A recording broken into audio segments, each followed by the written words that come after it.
Buwabagon pa lang ang ilang taga-Batangas sa pinsala ng Bagyong Christine pero kailangan na ulit nilang lumikas dahil sa banta ng Bagyong Pepito. At nakatutok doon live si Joseph Moro. Joseph? Ivan, ngayon pa lamang ay nagkusa na lumikas yung ilang mga residente ng Laurel, Batangas na tinamaan ng Bagyong Christine nung isang buwan lamang. Sa Barangay Poblacion 3, Laurel, Batangas, sariwa pa sa paligid ang bangungot ng Bagyong Christine nitong Oktubre.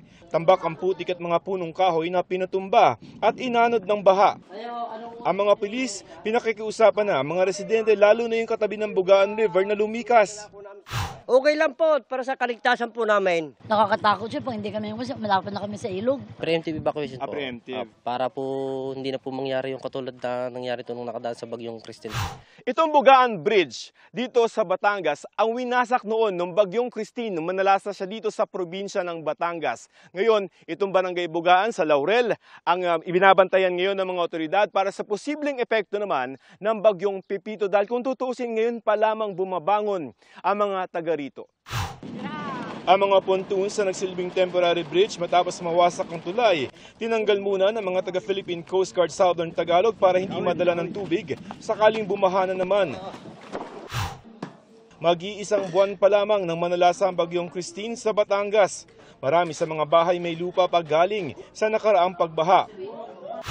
Si Rio Sawana Kalilikas. Nung Bagyong Christine, lampas tao ang baha sa kanilang bahay. Kakalinis lamang nila baka back to zero na naman kung tatamaan ng Bagyong Pepito. Sa Diyos na lang po kami nananalig na sana nawa ay lumihis. Huwag nang tumama dito sa Kalupat para po pare-parehong ligtas. Makikituloy muna sila sa kanilang kamag-anak. Sa isang eskwelahan naman sa Barangay Asis na sa 40 pamilya o mahigit 200 mga residente ang doon na magpapalipas ng bagyo.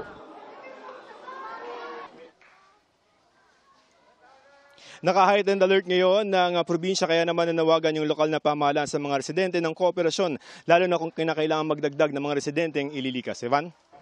Ingat at maraming salamat, Joseph Moro.